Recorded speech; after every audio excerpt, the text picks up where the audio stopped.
Hello, and welcome to the first edition of the Conférence pour le Brésil. Antes de começar, gostaríamos de lembrar nosso público que o painel está disponível com áudio em português no canal do YouTube. My name is Caroline Coutinho.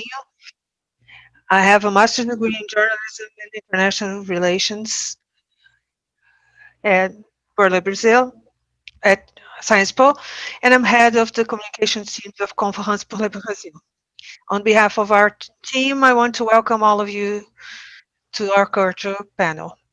This event conference is organized by students and alumni of Sciences Po Paris, and its central theme is overcoming inequalities 10 years to the Sustainable Development Goals.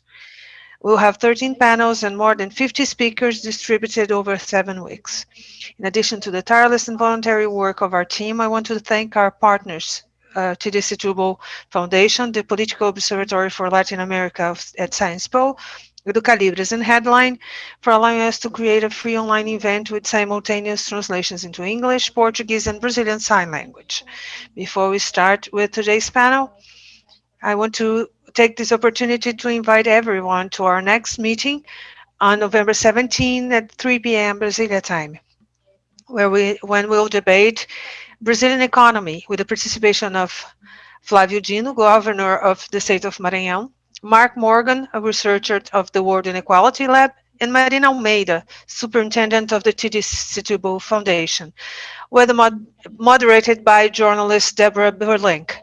I want to thank all panelists who are participating voluntarily in this event and allowing us to have this session. I will now pass the floor to our today's moderator, journalist Fernando Eichenberg, who will introduce the panel and our guest. Thank you. Thank you, Carolyn. Good morning, everyone in Brazil. To our speakers who are in France, or good evening to those who are somewhere else around the world. To this panel on culture of Conférence pour le Brésil. I want to introduce our panelists for today. We have Viviane Ferreira, who is a filmmaker. She's the partner director of Odun Filmes, president of the Association of Black Audiovisual Producers. She's also a president of the Brazilian Committee for the selection for the Academy Awards. She's a girl who, since the beginning, she's dreamt of making films, and she had a documentary assigned for the Cannes Festival and made a film called Dia with Jerusa. We also have Cynthia Santos, also called Kimani, which in African language means a sweet girl, but she's a woman with strong verses and words. She's a composer and a singer, and from the peripheries of São Paulo. She was the champion of slam in Brazil in 2017, slam as spoken poetry, and she was a champion of the French edition that was held online. And then we have Eduardo Saron. He is the director of Itaú Cultural. He is the president of the Culture and Creative Economy Council of the State of São Paulo, of Museu of Arte Moderna de São Paulo, MASP, the Biennial Foundation of São Paulo, the Jewish Museum, and many others.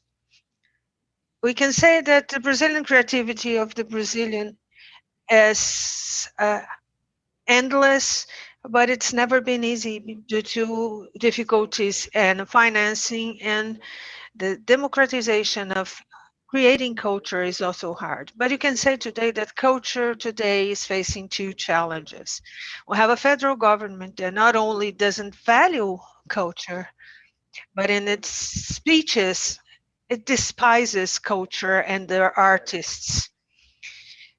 And even with lack of resources and attempts at censorship, and I'm not going to speak more about this, because it's more important for our panelists to speak. But to make this political issues even worse, culture has been one of the most affected sectors during this pandemic.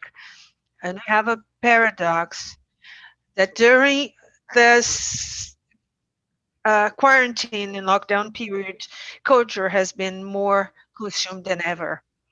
So today we have this political speech against culture that doesn't acknowledge how creative economy is important, and we have the pandemic that has gravely affected the sector that is essential for the development of a country.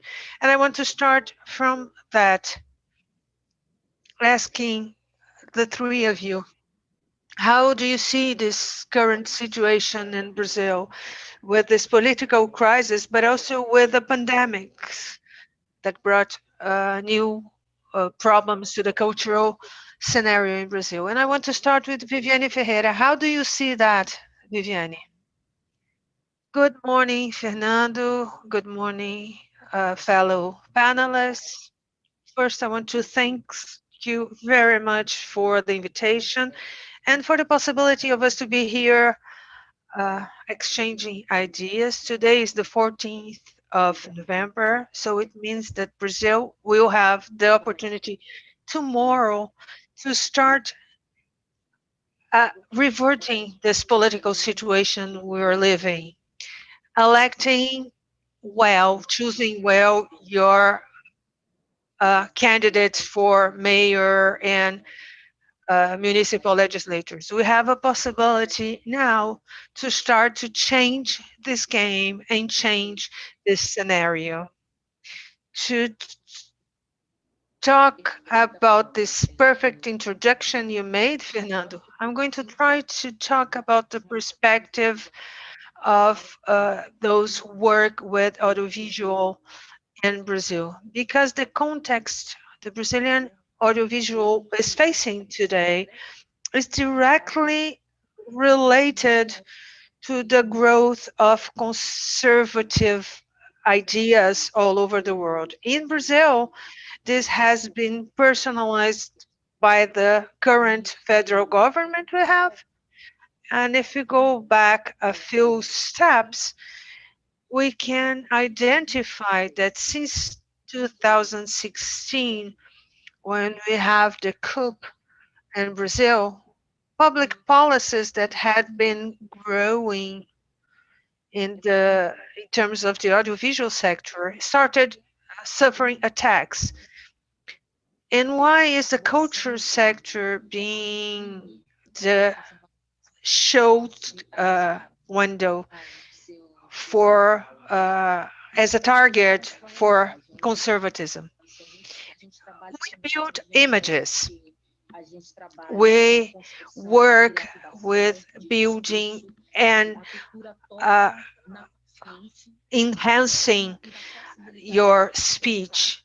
Culture works on the way we think and the way you see the world. When you choose the movie you want to see, the play you want to see in the theater, you're exercising your freedom of will. You're choosing how you want to build your conscience. It's not philosophical to talk about this. It's also important for us to understand why culture in this country, in our country, is one of the first targets for attacks, for attempts to stopping your voice. We want to, when you have the pandemic, this scenario gets even worse. Especially in the cultural sector, we had already a lot of professionals who had their basic incomes reduced since 2016, and they were prevented from continue to work since the theater groups in the peripheries of the cities were prevented from continuing working. All these people are left without a possibility of ensuring their basic needs. So it's very hard it has been very hard to translate to the whole of Brazilian population that not only the artists that are there on the TV, the TVs who are on the front cover of the magazines, they're not the only ones who create culture in Brazil.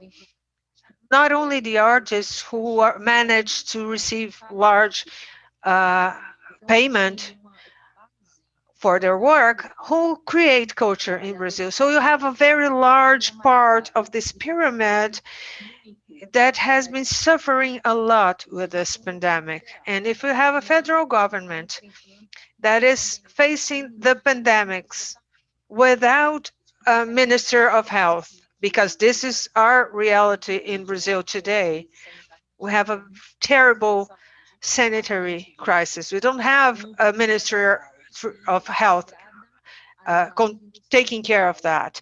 We have a Brazilian president that despises the cultural scenario in Brazil. We don't have anybody to turn to at this time. So the organizations in the social society who work in the audiovisual sector had to take upon themselves to act in place of the government. It's been a daily struggle, and I can say that because I'm sharing that with all my colleagues and organizations since I'm the president of the Black Audiovisual Association in Brazil. It's been a daily struggle to try to do what this government should be doing. And in addition to that, trying to convince the market that the market is always also responsible for that.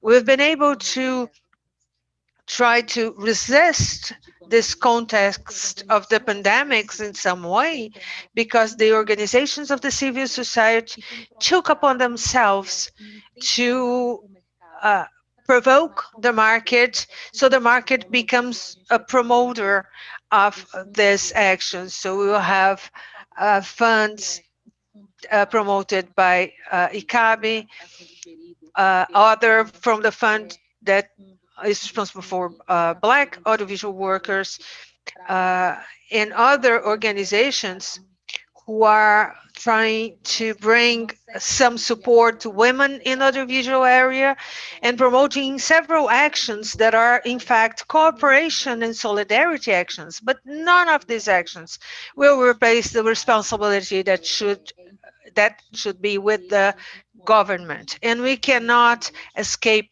this aspect of things. So I want to really express the way I see things this moment and say that more than ever, we need to face this problem of a government that has been irresponsible with its population. Thank you for your initial considerations, Viviane. Kimani, how do you see this? You also come from a periphery area where you grew up, and how you see this sanitary and how do you see this sanitary and political situation in the country today? Good morning, good afternoon, and good evening to all of you.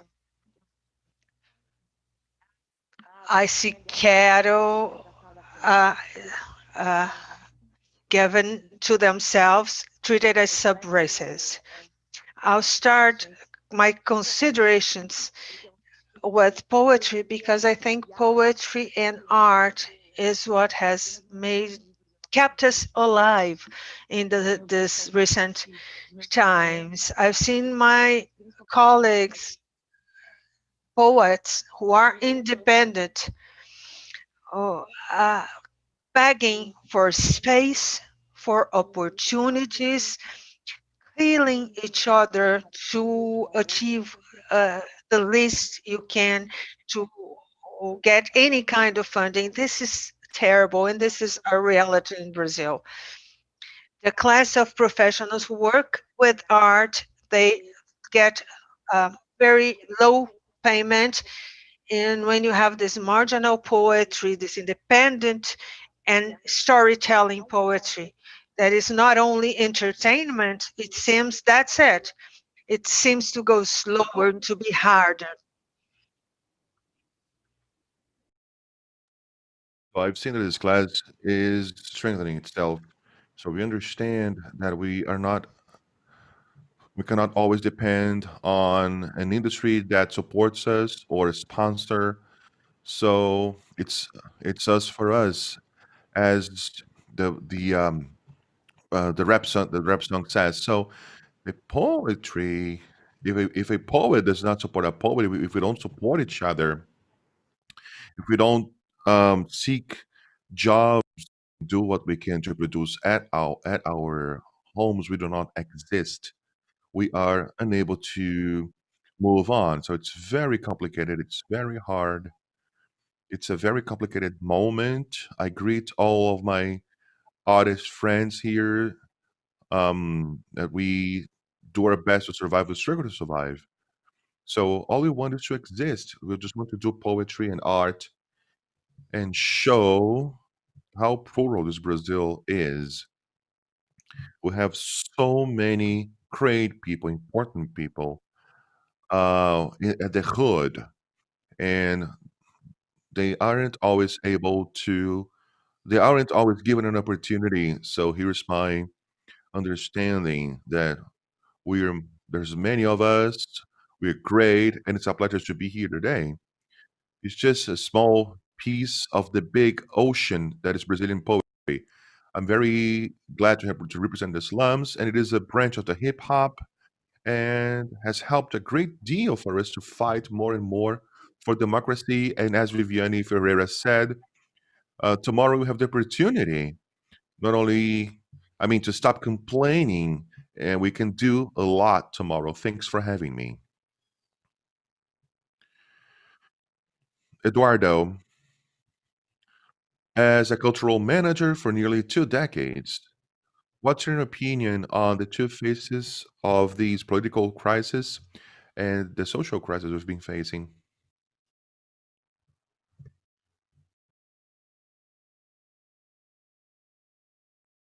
We we can. Oh, there you are. In this pandemic, what we hear the most is you're on mute. So thank you all for having me. All of those advocates that um, have arranged this meeting. It would be face to face, but we were all struck by the pandemics. I'm very honored to be here with you guys, and especially sharing this space with Viviane and Cynthia, which makes me very humbled. From my standpoint, and from the bottom of my heart, I'm empathetic with her cause because I'm I'm white, I'm male, I am familiar with the struggle, and I do not oppose to it. As a person and in my company, I do my best to support that struggle because I know it's not easy. There have been many episodes at Itaú Cultural with in this race and gender issues. There are many stories to discuss here, but this is not what we are discussing today. I'm here to give a quick scenario and how we can overcome that. But once again, I'd like to say it is an honor to be here with Viviane and Kimani. I'm very humbled. We have to throw a more historic look to this deep crisis we are going through today. I agree with what Viviane and Cynthia commented, and I'd like to add a few things that are important for us to understand in this cultural world. It wasn't today, it wasn't yesterday. Brazil has never had a politics that art, and let alone today. We don't have an arts policy. We consider our organization that should be to support arts. We've been for decades and decades, FNAR, the National Arts Foundation, endangered when you get the budget they've had each year after year, which being which has been decreasing, and also the commodization of their operations. That's great. It is at Funai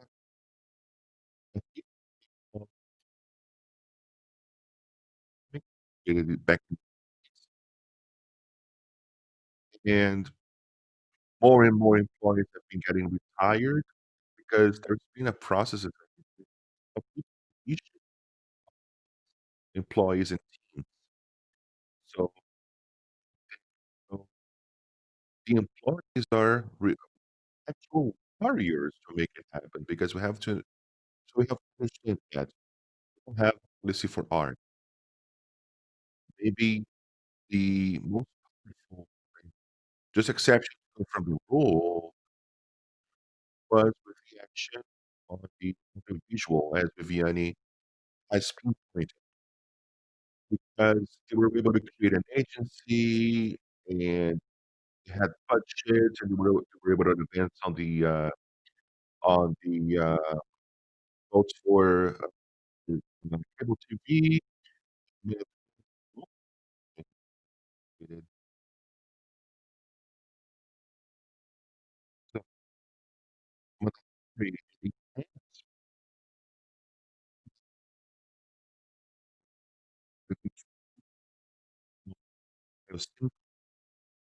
Which ultimately the small producer, the visual, which is even more weird. Something if you need goes first. If you have a country lack had an arts policy, we've had cultural it's in the cultural policy for it. But its policy is actually um, fostering support to artists and supporting that structure that allows the artist to make it happen. Cultural is an open that makes it happen. Bring connections with different types of Brazil within Brazil. There have been initiatives here that are quite is very active, like the points of culture, as you guys know, it's a great initiative for those artists, those those local cultural holders. They could do their their part, but all were able to make their cultural mobilization with public funds. So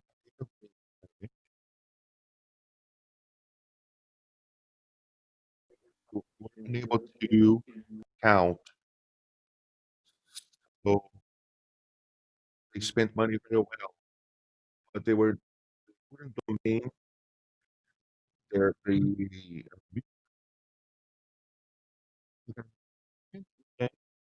um, and then make contribution only for the for what I did, it's relevant for this. But they were melting at the end of a wonderful process with over 1,000 municipalities. And the ones that were not careful, or the ones that sent that resource and were unable, they didn't care for the master and local artist, although they know it wasn't of their domain,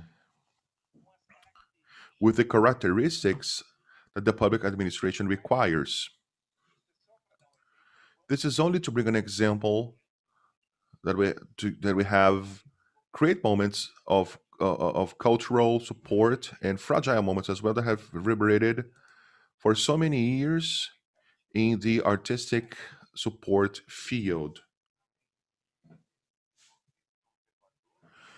Within the conservative moment, We faced economic crisis that begins in 2015 or 16 that has already forced a great financial restriction for culture, and for a very objective reason. Culture is not institutionalized in Brazil as education and health and constitutional issues.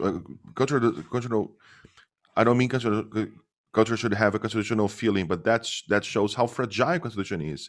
Because if you have a budget limitation and you still have the constitutional ceiling, if they have floating budgets because of the dynamics of the public budget, they suffer even more.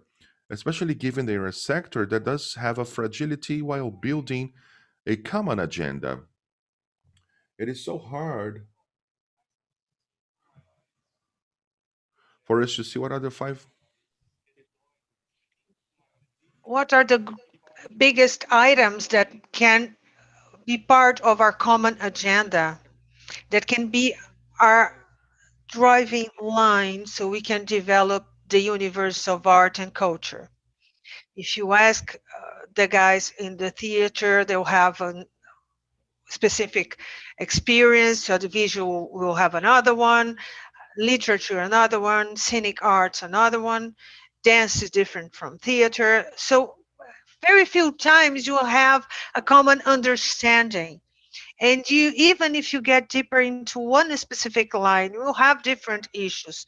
So if on one side the Brazilian government doesn't have a policy for arts, doesn't have a proper approach for our universe, uh, be it pragmatically generating income, or looking at how we are able to provoke the development of critical thinking that makes us human. So if on one side the government doesn't look at that side, cultural producers, artists, managers don't have a common understanding of what should be our challenges. So that could, it could strengthen us all together. There are polarized understanding. Each sector will have an understanding. Today, the National Plan for Culture, that was a great advance 10 years ago, comes to an end. When we thought about that plan, and about the goals for culture, about a system for culture that in some way uh, the audio blank law has systematized by involving the states and the cities in applying these funds. But the fact that these goals are coming to their end, I usually say that when you have 53 goals, you don't have any. We education had 20, and we were bold enough to create 53, and we probably would have much more to say.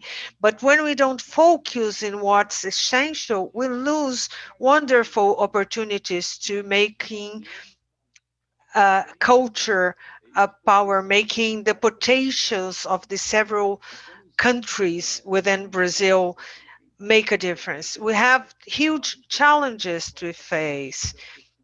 In 10 years, we'll be facing these issues of regarding sustainability that Brazil, the world is facing. And Brazil is facing a terrible number. In 10 years, we should be an older country. The IBGE indicates that we will have more people over 60 and less people under 14 in 10 years, which means that when we get there, we'll have a pyramid that will start to switch sides, and we won't be handling issues that are essential, like illiteracy, the structural debts regarding racial issues, and we only have 10 years to try to accelerate social gains, cultural and social conquests, even regarding inequalities in the digital world. And if we don't speed up on those issues, we will enter another dynamics in the country, a horizon of a country that will be growing old without building the basis for a real social economic development. And this is something that brings me great anguish. So it's extremely important that culture has a unified agenda that is organized, that is organic, that understands us as speakers for democracy, for cultural democracy. And we have look beyond democratizing access. That's been a very important step for creating culture. But I believe that the next step would be promoting participation. It's even more than democratization access. I'm not inventing the wheel here. Article 27 of the Human Rights talks about access to culture, but it also mentions participation in advancements in science and culture. Access to participation has been talked about by many different organizations and the United Nations. Even when you're talking about education, we talked a lot about participation, but maybe we have not embraced this issue totally, because doing that means investing in promoting art, investing more in arts, but fundamentally investing in forming the universe of arts. We have wonderful experiences. For example, Kimani with her events of poetry. That's a power, an energy, a capacity to mobilize people of overcoming difficulties and re-signifying uh, your reality that goes through a fight against functional illiteracy that is so important, and that it increases inequalities so much, causing black people to face this historical problem that we white people continue to ensure the structure remains the same. So we need to understand that when we talk about the dimension of culture and arts, we need to have a common agenda. We have to go beyond democratizing access, but we have to be a cultural democracy. And it doesn't go through how many people went to an exposition, who went to the movie or go to the theater. It has to encompass that too, how many people have access to, but it has to go through the power of our roots, our ancestrals, and the universes of making culture and the several peripheries. They have to go through the power to transform, promotion, qualification, and creation of art in an asset, in an input into the participation process. People need, want, and have to participate. But for that, we need policies, and we also need, for us in the world of culture, creating conditions so we can for us to take a step forward, so we continue being an important space for cultural policy. But it's more important, it's the next step. But the access is not an end in itself. Cultural democracy is not an end in itself. The next step is participation.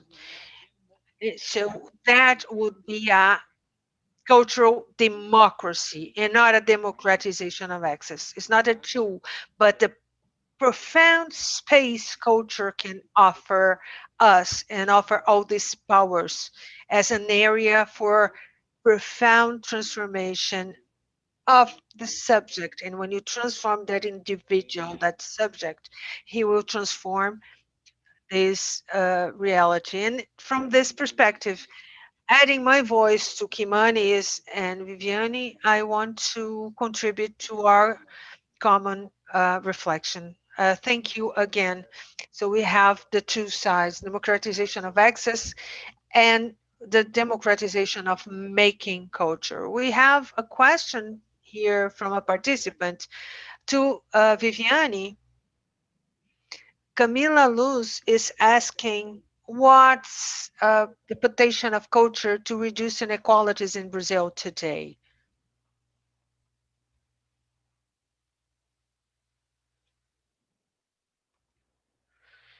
Sound, please.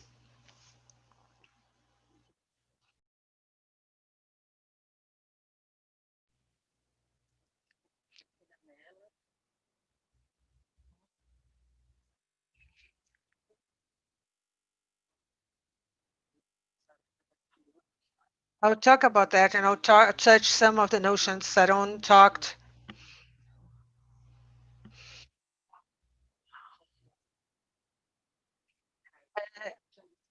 It's important for us to analyze some processes we're living on, and I'm going to pass you the word.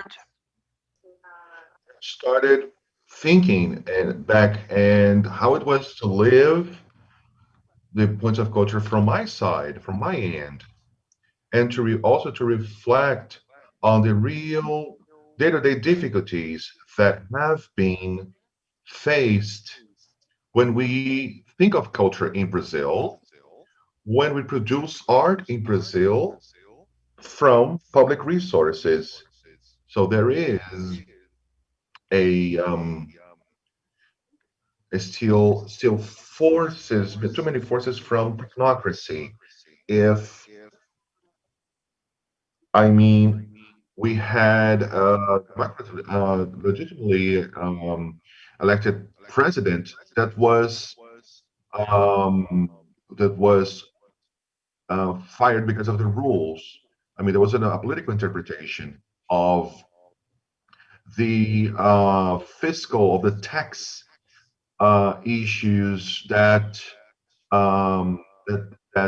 fires an democratically elected president. So there have been processes of accountability of the movies and producers, small and big producers and filmmakers, the Brazilian National Agency, because there's a politicization of the interpretation of our regulation that generates processes of accountability. So I humbly disagree with the interpretation that the the filmmakers and culture managers were not ready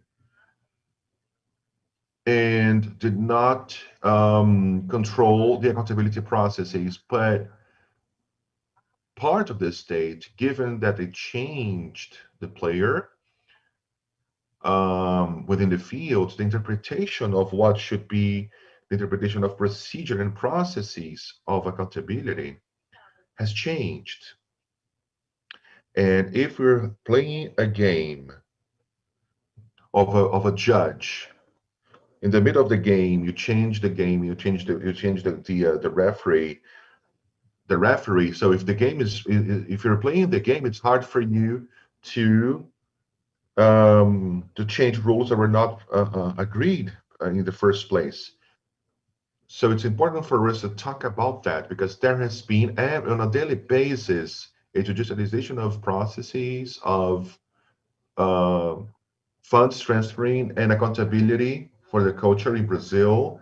And this is not a talk. This is it's very simple. It's not simple. It's quite complex, really, because it's not that the public resource needs to be invested without any criteria whatsoever, but it is a defense that the process of doing any cultural work in any cultural front is as alive and dynamic as life itself.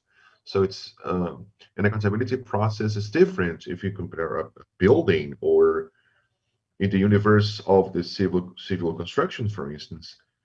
rather than the accountability of a movie, that there is a public notice and the script are still being matured. They need a number of characters. 6 months later, the screenplay is different. So it better communicates with people and transfer its image, get its image across. That requires more characters, and there needs to be an awareness and a ruling that allows for the specifics and even the sensitivities of the culture making process. So I'd like to raise this issue and compare with your talk and share in other spaces, because you share within this understanding, right? I mean, I would like to say that people that are listening to us should share what we do share in our daily lives. And to think of this common agenda, I need to remember Sueli Carneiro. Sueli Carneiro has been saying for decades, and it has been pointed over the last few years, that the new civilization pact in this country is required. The March of Black Women in 2015 had over 100,000 women, nearly 100,000 women, Black women, on the streets of Brasilia, asking Brazilian society to establish a new civilization pact in our country.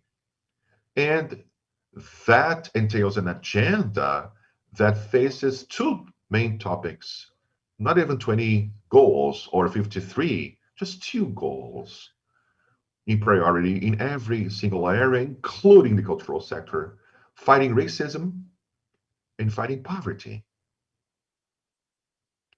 If we fight racism, we reposition Black bodies, we reposition indigenous bodies, we reposition gypsy bodies, we reposition white bodies, and we can dialogue with all those powers, all those possibilities and existences in order to build our society. If we fight poverty, we democratize culture, we democratize education, we democratize housing, we democratize health.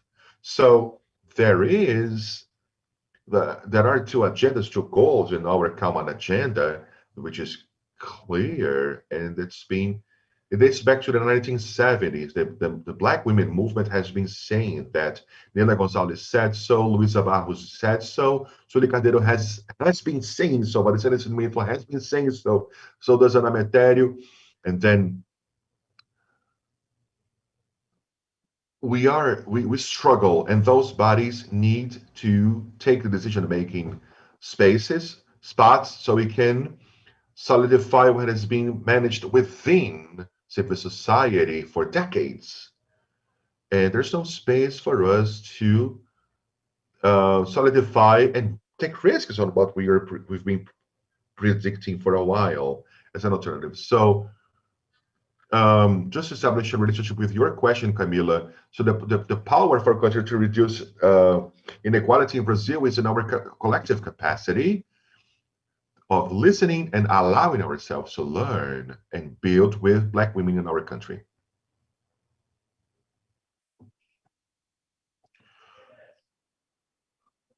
Wow, we have a question to Kimani. If you want to say something that's about what's being said so far, but it's from Anna Panoselli. I hope I pronounced her name correctly. How can each person spread the Islam culture internationally? Wow. Just to complement what Viviane has just said, when we face all this racism that is too structural and it insists to exist, we understand how important this dialogue is. When we talk about this agora reformulation, which is Islam's, we know that we are discussing the speech places. So that for poets to express themselves someone needs to listen to us. Someone needs to hear us. So the more people are able and willing to hear, to deconstruct themselves, to rethink all this structure that is quite permanent, and we struggle. We've been struggling for quite a while now. We've been doing that. We've been doing things that our ancestors have been doing and struggling for, and talking and repeating the talk. It is up to you to focus on that. So we always joke within the slums and in the advocacy itself that this process needs to come from those listeners, from these places that we know the race, we know the gender, we know the people who are um, dictating the rules and they're ruling. So they need to listen to us, to hear us. We're not here to teach anyone, we're not here to coach anyone, we're here to contribute. And it has to be an exchange. So when we think not only to spread in a national base, but also internationally, we're speaking of many other voices. So if you think of international Islam, we think of Porsche in America, we think of Swan Williams. So there are many different voices that are resonating that. And when Viviane says the matter of racism and poverty, it includes poetry when we consider Brazilian and foreign poetry. Blacks are looking for the same thing, which is the minimum, just survival. Beyond any structure of anything that arises from that, all the time we're fighting to exist. We don't want our lives to be taken off of us. This is so surreal to think. There are so many things to say. Well, how am I going to talk about those things if in Islam every day a black young guy dies? If in Islam we see the police every day that represents a whole structure that has an audience that watches and claps and applauds all of that dictatorship. How can we demand? How can I talk about poetry? How can I think of verses in a rhyme if I'm fighting to exist? So I go out on my streets and I see a black guy that is being approached by police, and I know how police raids happen because my nieces, my nephews, my sons, and other black women, they will suffer the same thing as I do.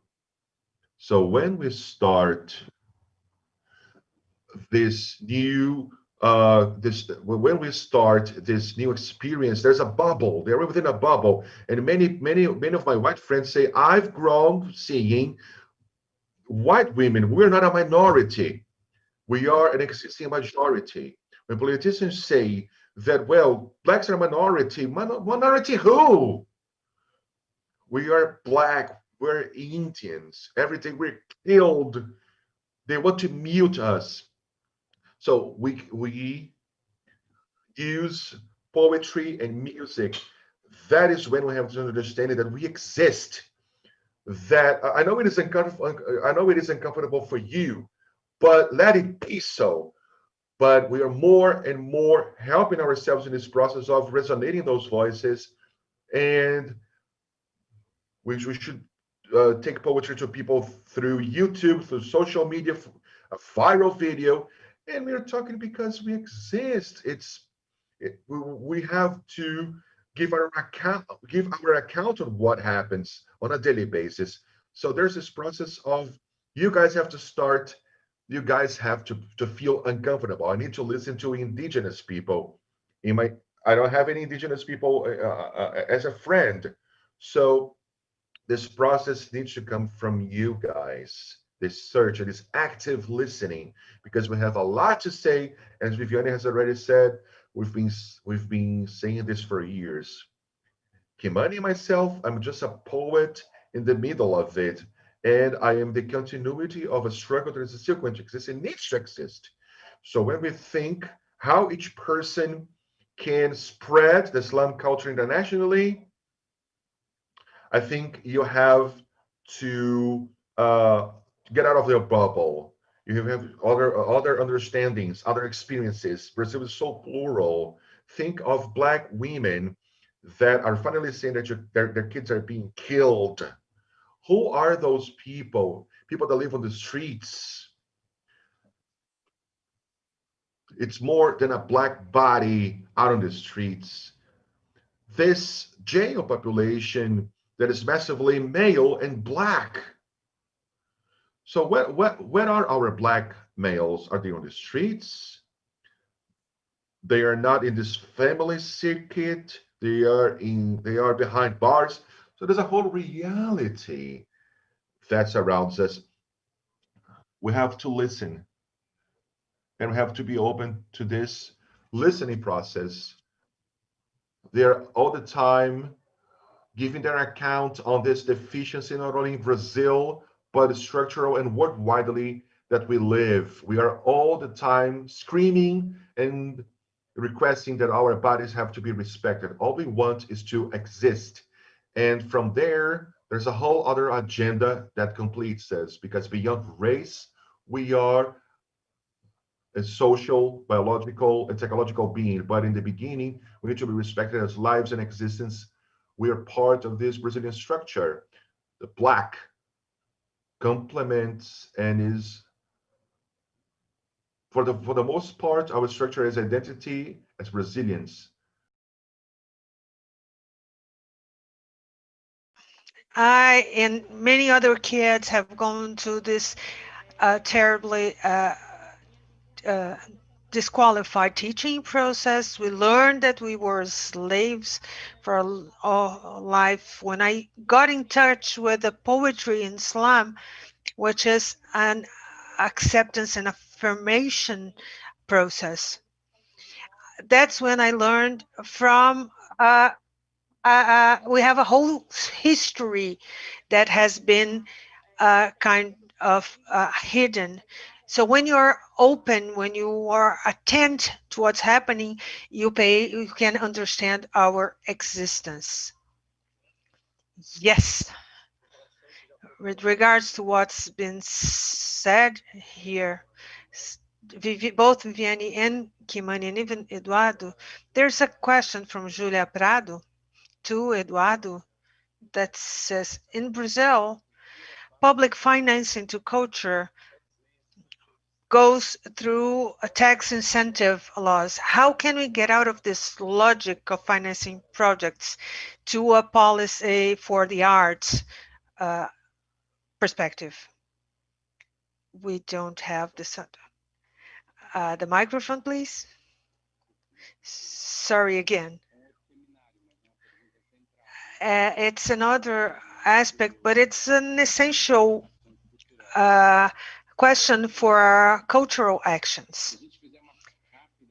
If we talk about something else for a little while, when Brazil started creating a policy for arts, we had Mário de Andrade heading the Secretary of Sport Arts in Brazil, talking about the institutions and public organs, and helped Brazil create IFAN, a very important agency. And then we have several cycles with private entities, the creations of the S system, and then you had the cycle of reorganizing the public system, creation of FUNARTE, and the last cycle of public policies were the incentive laws in Sarney's government and the creation of the Ministry of Culture. If you take these two moments, the Ministry of Culture, uh, look, I'm not saying that the creation was a mistake, but it was created to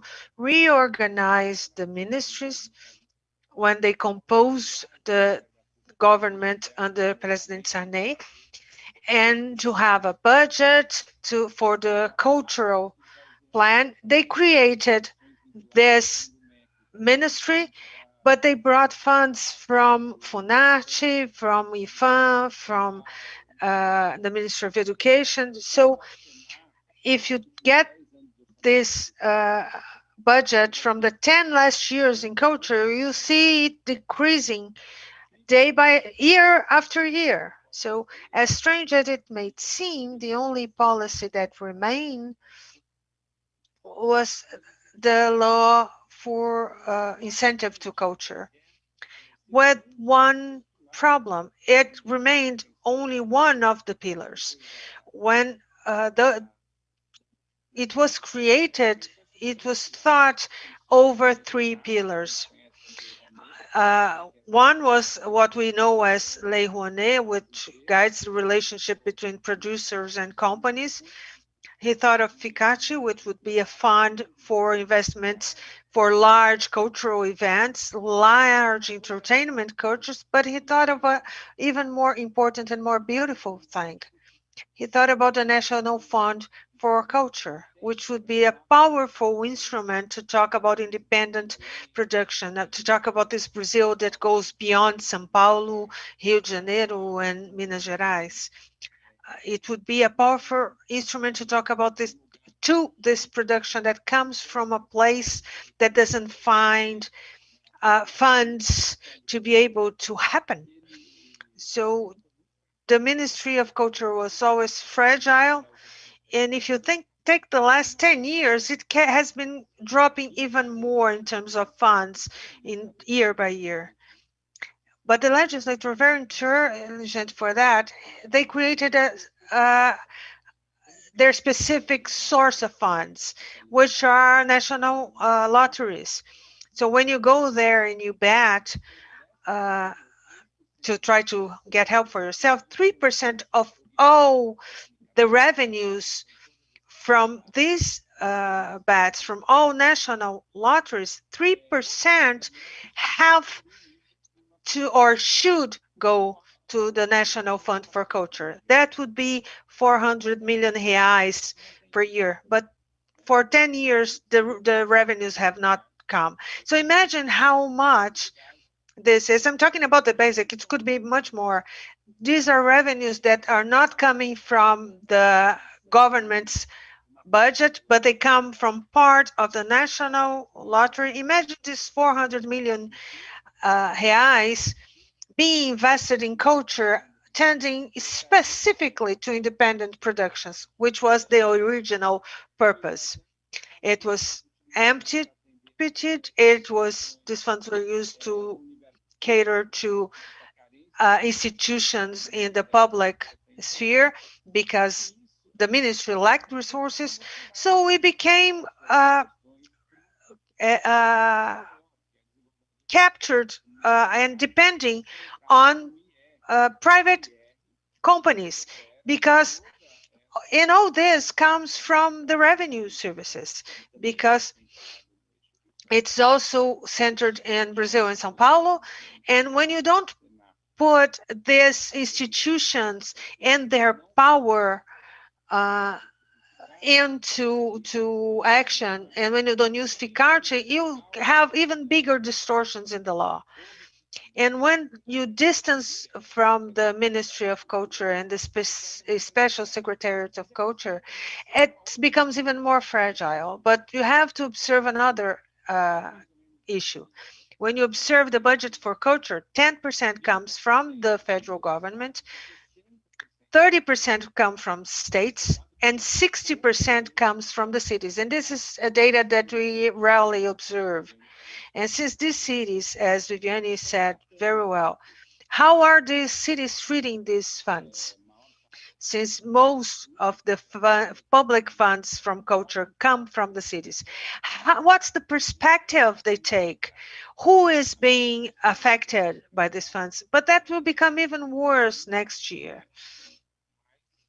It will be even sadder, because we'll have even lower funds, a result of a deep economic crisis, of a pandemics, with less resources for education and health.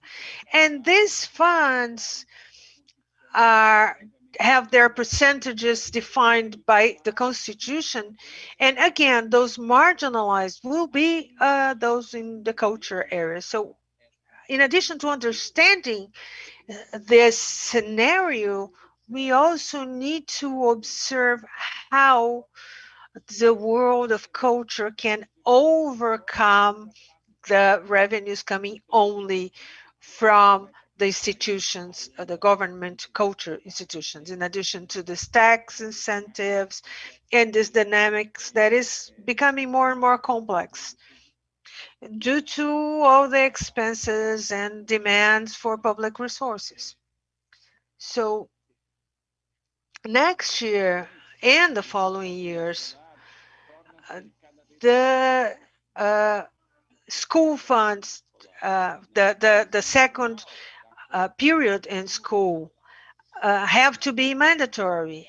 Uh, School education will take care of the normal, regular period, and you have the kids that have to be catered to by sports and culture. And we in the culture sector need to be participating in this additional period in education. Audiovisual has a huge transformation power for youngsters.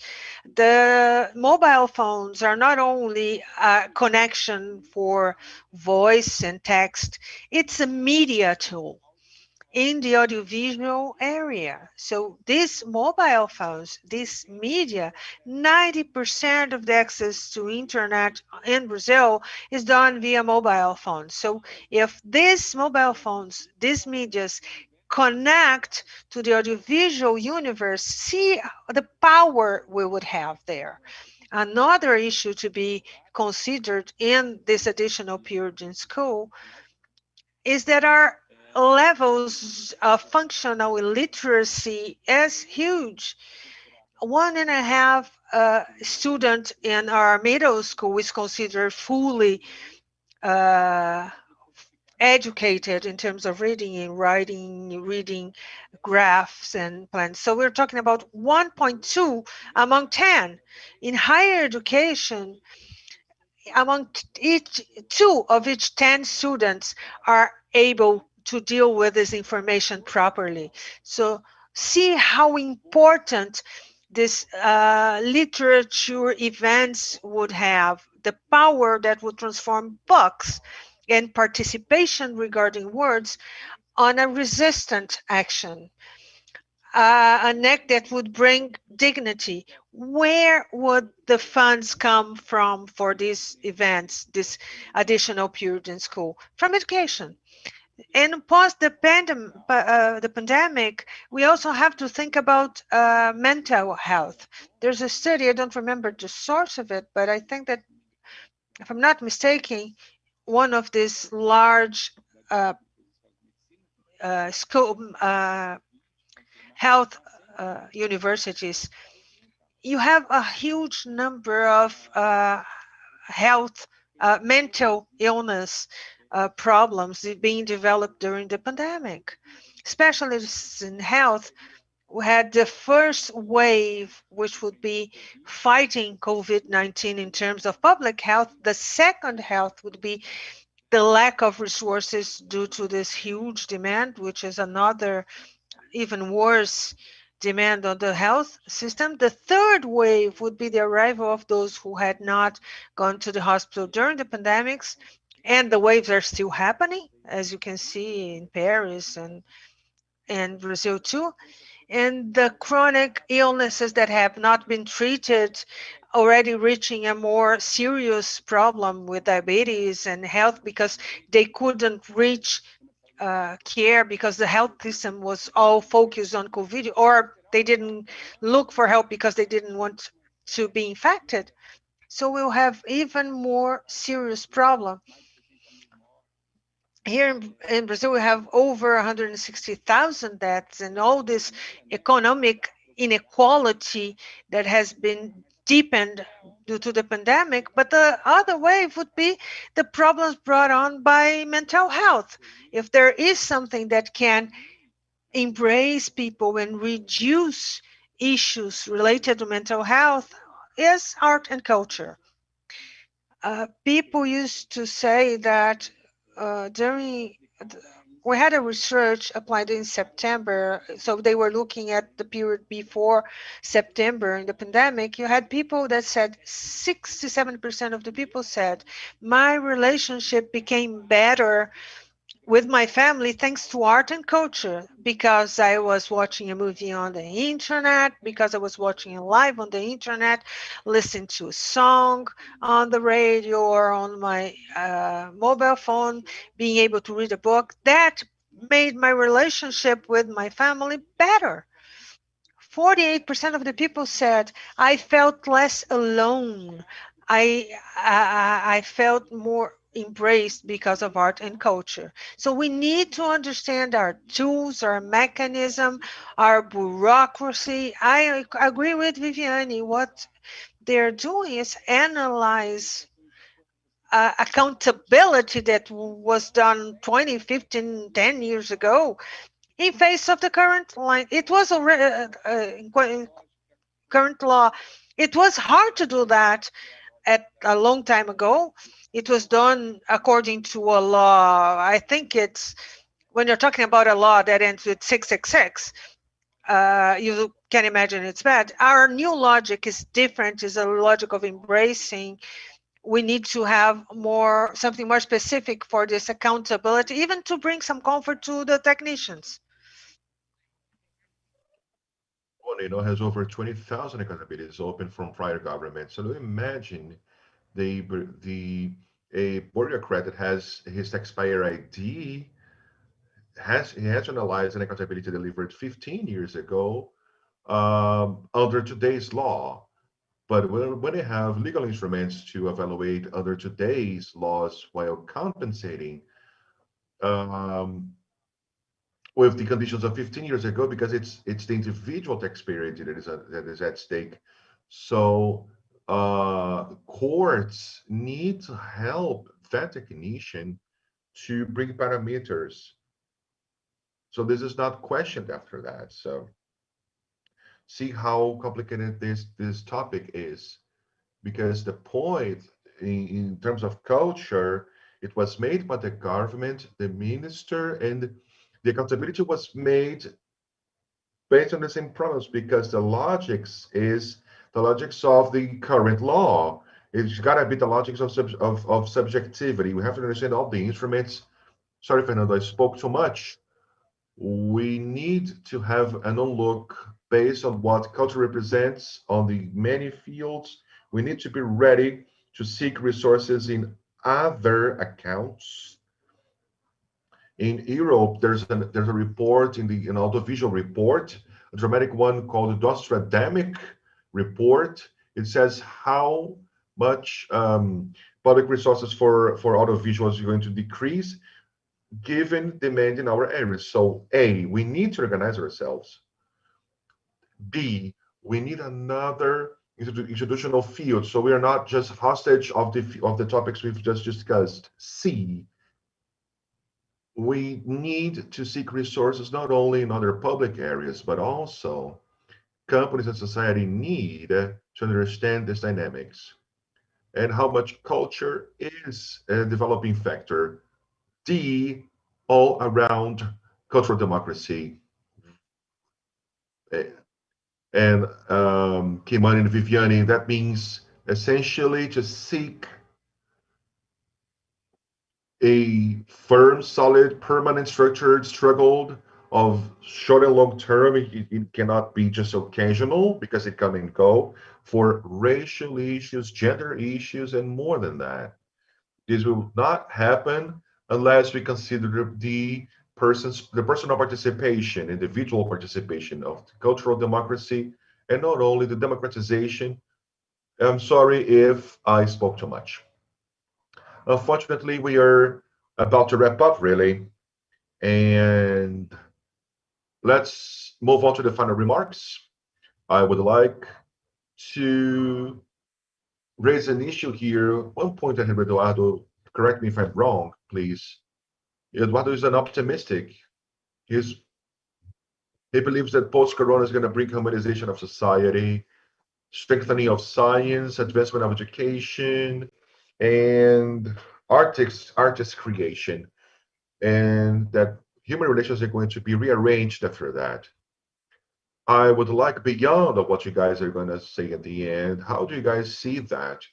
Do you guys think that you are optimistic regarding this? Is there going to be a new normal, new reality after that for culture as well? How is culture going to join that? So I'm going to ask you to be the nearly impossible deed, no more than 3 minutes because we're out of time here. So please, a very quick answer. Viviane? Hi, Fernando. Well, I am a member of the optimistic team in the world. And I think that I would like to share. I mean, sharing optimism is what brings us to the end of the day. It makes us do what we do every day, and it isn't an empty optimism. I really believe in people, and this moment of the pandemics has shown humanity that within the limit, beyond its name, the only thing we have and we can count on is the people around us. I mean, this this going back to the affection technology as the main social technology that pandemics forced us, it points at a future scenario that the optimistic are able to see. And the ones that are not optimistic, they're so afraid of social isolation because this has also resonated our fears, our deepest fears of mankind. So those that are not optimistic, they will not be able, they won't have the guts to march against the other side of the scenario because it's too hard, it's too painful, and it's too ugly for everyone. The only thing that was eventually for everyone, I mean, it was extremely democratic, was the pain. It is the pain that humanity is sharing right now. And that's the pain we're running away from. And I strongly believe that uh, we're going to agree on our civilization milestones and we're going to advance in our agendas. I'm not sure if it's a normal thing, because normal is just too boring. But we are gonna get to a dynamic place, a powerful place, one that inspires life and energy on a daily basis. At the end of the day, that's the place humanity likes. The place that is gonna foster us to innovate every single day.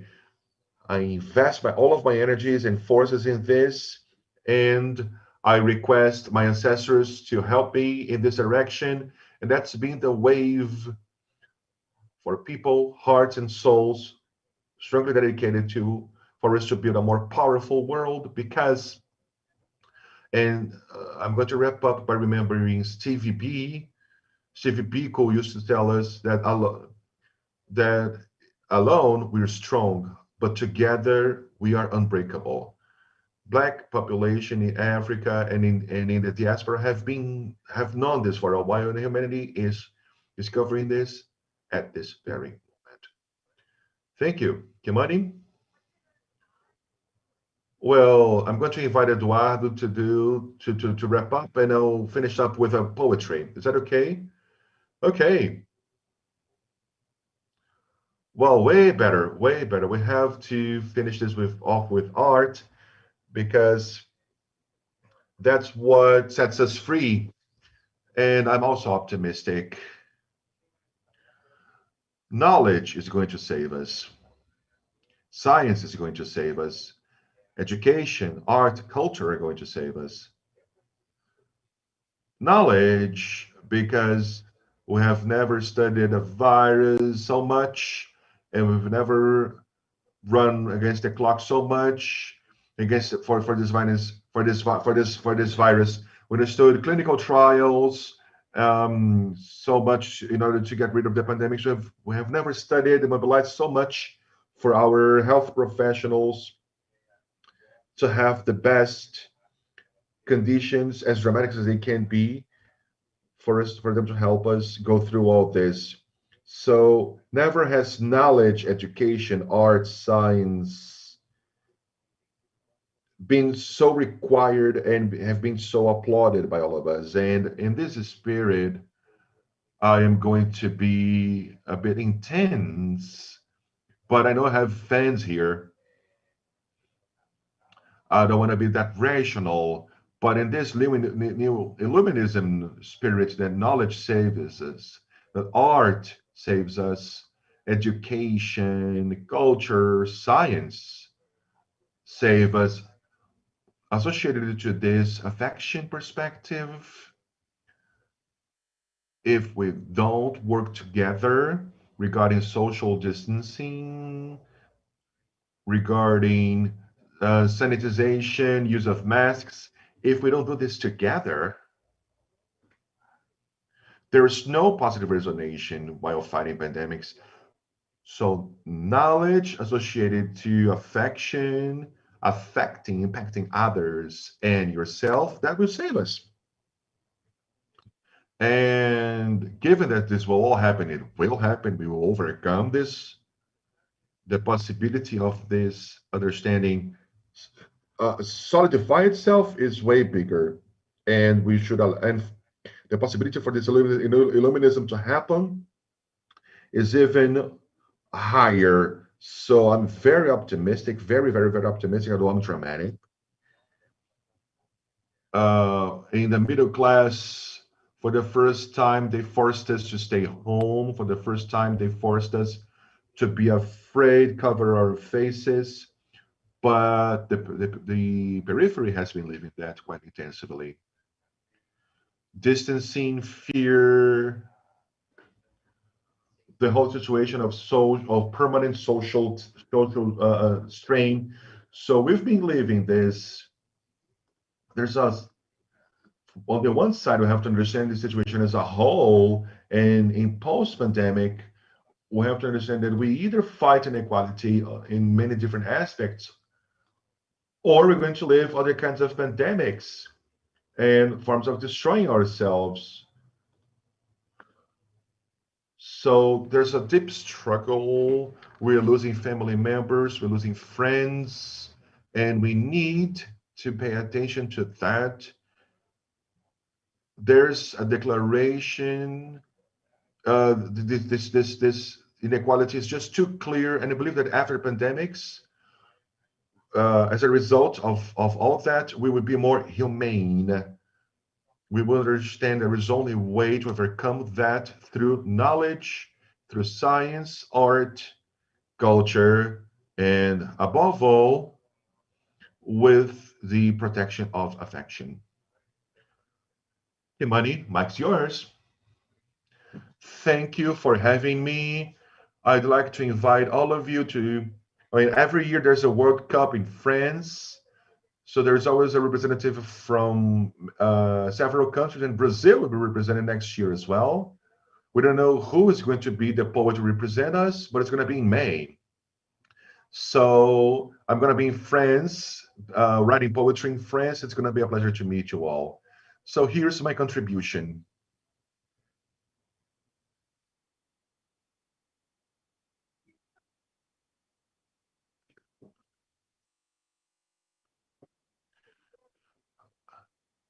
I want to save mine. If it's not through pain, it's through love. Forgive my. I'm going to pray for you, God. I want my Lord's table to be full. I can cook. I can bless. Please let them know that Mr. Moa, let people know that Mr. Moa has died. And from today onwards, there's no more capoeira. Forgive the color of my outfit. I spent the night awake praying for good Lord, a wise God, but people are afraid of dying. There's no. I've already bitten my lips. I've moved my hair. But it makes sense on the dark because I'm ashamed of seeing myself on the moon. And I've always hated the nose. And everything that I can do, I've done. I've used grape staples to diminish my nose size. But there's no balance. There's no balance. There's no ginga. I'm not here to fight. But the voice of intuition always say there's more to do. Black on the floor, the body, black on the floor. Oh Lord, why do I see my people die every day? I, my people look like market cattle, slaughtered lamb. Give Caesar what belongs to Caesar. I forgot tired of losing the battle without even having entered the war. To blacks, the most holy trinity. To blacks, death, the margin, or the jail. You all go to hell, and today I'm going to splurge. I write poetry in a public square, graffiti in the streets, the color of my tears, and nobody's going to sleep in this city before Rafael Braga of my band is canonized as a saint.